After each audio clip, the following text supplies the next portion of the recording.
Hola a todos, mi presentación trata sobre algunas propiedades de las transformaciones de Mobius.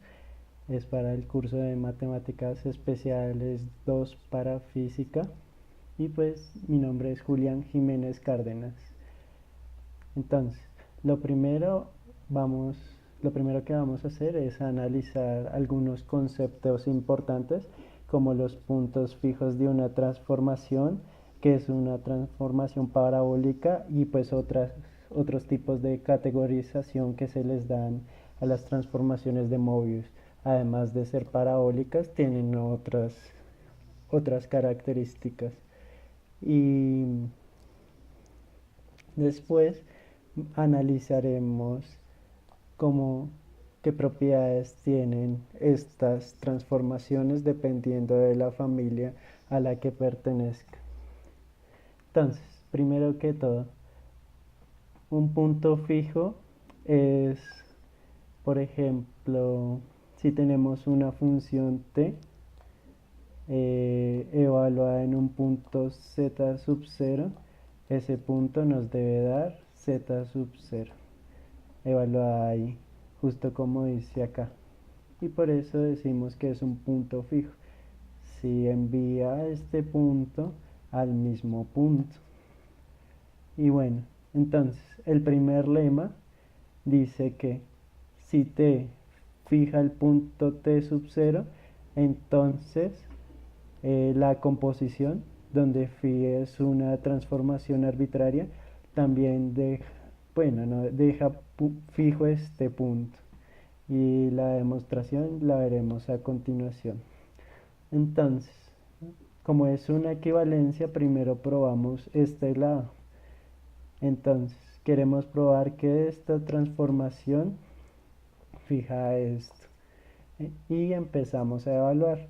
Y mediante procedimientos lógicos llegamos a la conclusión que evidentemente phi de z sub 0, si evaluamos esta función en phi de z sub 0, obtenemos phi de z sub 0. De manera análoga, queremos probar ahora que si ocurre esto de acá, va a ocurrir que t de z sub 0 sea igual a z sub 0. Y eso lo hacemos a partir de suponer lo que sabemos, ¿cierto? Que es que esa composición de funciones deja fijo phi de z sub 0 y aplicamos función inversa y función directa donde corresponda, aprovechándonos de que las transformaciones de Mobius son sobreyectivas y bueno, inyectivas y sobreyectivas, es decir, biyectivas, para pues aplicar sin temor estas funciones y llegamos a la conclusión con lo que se comprueba el teorema.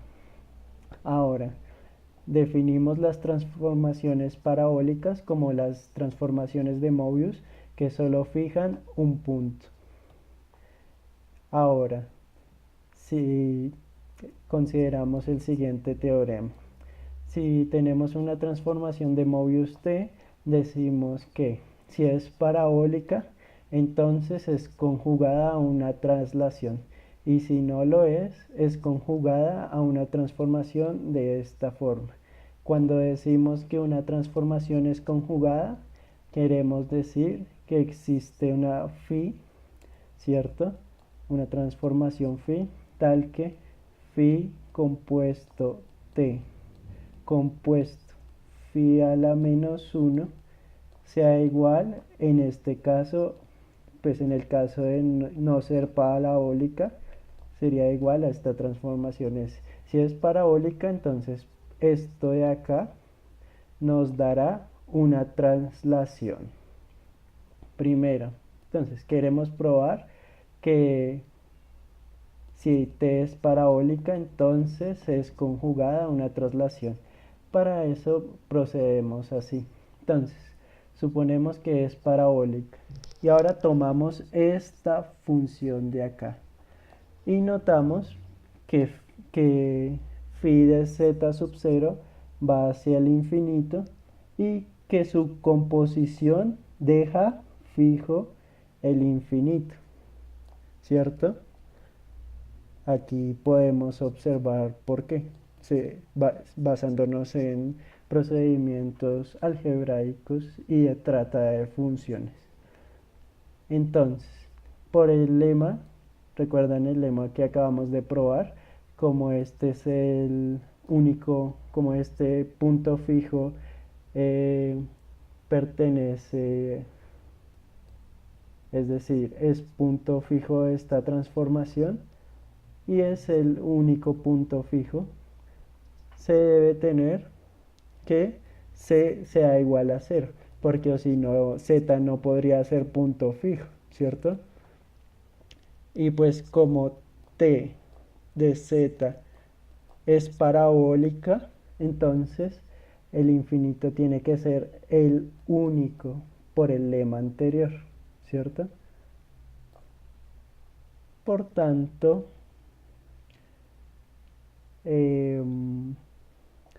esta ecuación de acá no debe depender de z.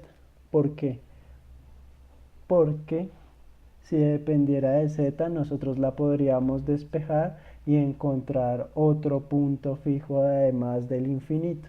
Y para ello entonces sabemos que AZ más B es igual a DZ. Y entonces A menos D, todo esto multiplicado por Z más B tiene que ser igual a 0. Y para que no dependa de Z, simplemente A menos D tiene que ser 0. Es decir, que A es igual a D. Y obtenemos esta ecuación, que efectivamente es una traslación. Ahora suponemos que no es parabólica. Entonces tiene dos puntos fijos. Recuerden que una transformación de Mobius tiene a lo sumo 3 puntos fijos. Si tiene 3, es la identidad. Eso lo probamos anteriormente en una exposición anterior. Entonces consideramos la siguiente transformación y hacemos la compuesta. Y esa compuesta de acá satisface que fija el 0 y fija el infinito. Por lo tanto, como fija el infinito, como discutimos antes, c tiene que ser igual a 0. Y como fija el 0, la constante sumada tiene que ser 0. Es decir, que S de z es igual a la multiplicación de un número complejo por z, que era justo lo que queríamos probar. Ahora, con base en los puntos fijos, clasificamos a las transformaciones de Mobius. Entonces, si tiene dos puntos fijos, sabemos que va a ser conjugada a una transformación de este estilo. Y decimos que si se encuentra, si este coeficiente de acá que pertenece a los complejos se encuentra en el círculo unitario, esta transformación la llamaremos elíptica. Si se encuentra sobre el eje real, exceptuando los puntos que están en el círculo unitario, entonces esta transformación se va a llamar hiperbólica. Si digamos este coeficiente no está en el círculo unitario ni en los reales, esta transformación se llama loxodrómica. Entonces, si T es una transformación elíptica, va a ser conjugada a una rotación. ¿Por qué una rotación? Porque todos los elementos que pertenecen al círculo unitario denotan rotaciones, porque se pueden escribir de esta manera. Y pues con teta distinto de menos pi y 0. Ahora, las transformaciones elípticas dejan invariantes los círculos de Apolonio. Recordemos que los círculos de Apolonio son de la siguiente manera. Entonces, si tenemos dos puntos cualesquiera, decimos que un círculo es de Apolonio respecto a esos dos puntos si trazamos, si todo, digamos, este círculo está hecho de puntos y va a tener este punto va a tener una distancia respecto a este y respecto a este. Y por lo tanto, este círculo C va a ser de Apolonio si la distancia entre 1 y el punto P para todo P que pertenezca al círculo es igual a una constante por la distancia entre el círculo, entre el punto 2 y el punto P. Así para cualquier punto. Ese es un círculo de Apolonio. Entonces, para hacer esta prueba, pues consideramos los puntos fijos alfa 1 y alfa 2. Y vamos a probar que todos los círculos de Apolonio respecto a esos puntos se dejan invariantes. Para ello, entonces consideramos la transformación que ya sabemos que conjuga directamente a la rotación, y esta transformación envía al círculo C a un círculo de Apolonio con respecto a los puntos 0 e infinito. ¿Por qué? Porque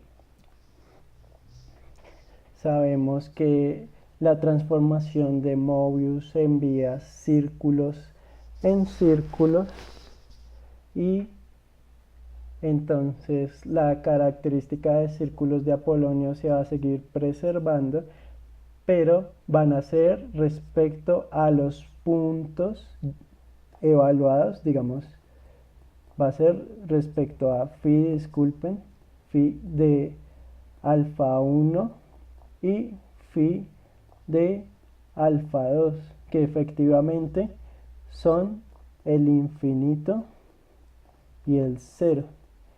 ¿Y cuáles son los círculos de Apolonio que están respecto al 0 y al infinito? Pues los círculos centrados en el origen. Esos son los círculos de Apolonio respecto al que son respecto al 0 y al infinito. Ahora, como T es elíptica, esta transformación es una rotación. Y como es una rotación, pues obviamente deja invariantes los círculos que están centrados en 0. Es decir, este circulito de acá queda invariante. Por lo tanto, S de C', que C' es nuestro círculo centrado en el origen, deja fijo a C, como aparece acá. Y mediante procedimientos funcionales llegamos a la conclusión que T de C es igual a C, aprovechándonos de que las transformaciones de Mobius son biyectivas. Ahora, hay otra propiedad muy interesante respecto a, digamos, todas las funciones que vamos a tratar, y es la órbita, cómo envían a órbitas. Entonces, dada una transformación de Mobius y un punto en el plano complejo, la órbita se define como el conjunto de evaluar n veces a z bajo t, y va a ser el conjunto de todas esas evaluaciones donde n pertenece a los enteros. Esto lo vamos a llamar órbita. Ahora viene un teorema interesante y nos dice que si tenemos una transformación elíptica con puntos fijos alfa 1 y alfa 2 en los complejos y tomamos un punto z en el plano complejo exceptuando a estos puntos fijos, va a ocurrir que la órbita de z bajo t está en un círculo de Apolonio con respecto a alfa 1 y alfa 2. Este resultado de aquí es muy sencillo de comprobar, puesto que esta transformación T deja invariantes los círculos de Apolonio. Por lo tanto, si evaluamos cualquier punto Z en un círculo de Apolonio, ese punto Z va a seguir estando ahí, quizá en otro sitio. Y ahora esto de acá influye en la densidad con que lo llena. Es decir, sí, eh, si T es elíptica, se conjuga a esto y ocurriría lo siguiente. Si θ es pi por un factor racional, la órbita va a ser finita, algo que esperamos porque en algún momento al evaluar n veces o más bien q veces, justo como exige la definición, al evaluar q veces z en t, va a ocurrir que vamos a empezar a repetir números, ¿cierto? Y en otro caso, si θ es igual a pi por un irracional, esta órbita va a ser densa, es decir, va a llenar el círculo de Apolón, va a llenar una región del círculo de Apolón. Esto de acá si no lo vamos a probar. Ahora, ¿recuerdan las transformaciones hiperbólicas? Son aquellas que... A ver, me pasé.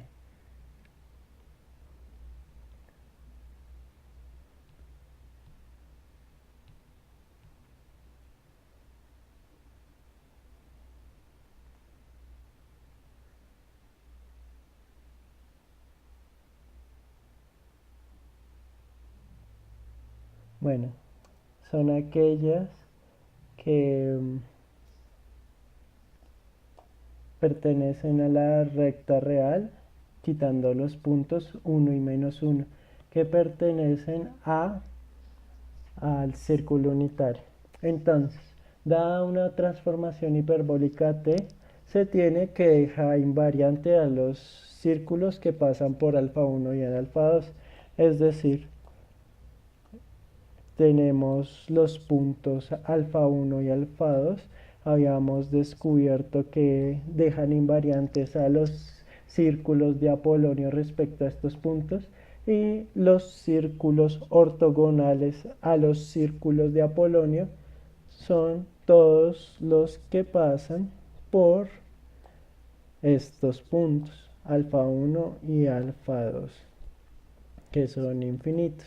Si trazamos la bisectriz del segmento que va desde 1 hasta 2. Entonces la prueba procede así. Definimos de nuevo phi de esta manera. Consideramos el círculo C que pasa por alfa 1 y alfa 2 y una transformación de Mobius envía círculos en círculos y entonces phi de C va a ser enviada a un círculo. ¿Pero a qué círculo? A un círculo que pasa por phi de alfa 1, ya que C contiene a alfa 1, pero phi de alfa 1 es 0. Y también al punto phi de alfa 2, que es infinito. ¿Y cuál es el círculo que pasa por 0 e infinito? Una recta que pasa por el origen. La pendiente depende de cualquier otro punto distinto a la evaluación, de cualquier otro punto distinto alfa 1 y alfa 2. Entonces, dado que esta transformación es enviada o sea, es conjugada a una homotesia, es decir, es conjugada a una contracción o extensión, se tiene simplemente que deja invariante las rectas, porque las estira o las contrae, pero son rectas infinitas, así que no se ve afectada por estas homotesis. Y de nuevo seguimos procedimientos algebraicos, digo funcionales, y llegamos a la conclusión deseada. Y ahora vienen algunas propiedades que tienen las funciones hiperbólicas respecto a la órbita. entonces se va a ocurrir lo siguiente. Va a ocurrir que la órbita se va a acumular respecto a los puntos alfa 1 y alfa 2, es decir, va a converger, digamos. Este alfa 1 es un derivado del conjunto teta de z para cualquier punto z que uno tome en el espacio, ya que pues respecto a ese punto va a existir un círculo, ¿cierto? Un círculo que pase por alfa 1 y alfa 2. Y llamamos a estos puntos atractor y repulsor, dependiendo de si tenemos que acercarnos hacia el infinito o a menos infinito. Ahora vienen propiedades de las funciones loxodrómicas, que solo las mencionaré por ahora. Entonces, las transformaciones loxodrómicas dejan fijas a las espirales.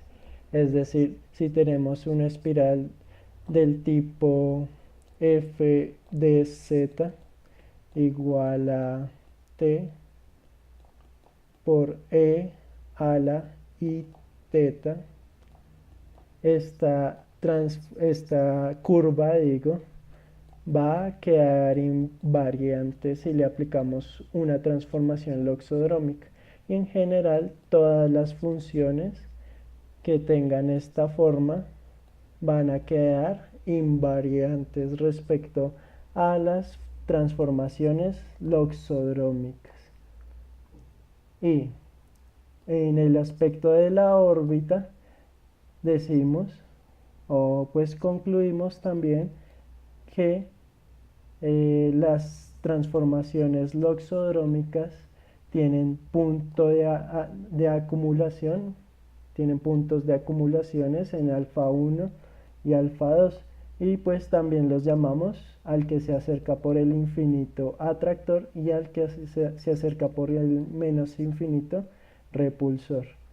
Y eso es todo. Esta es la referencia principal.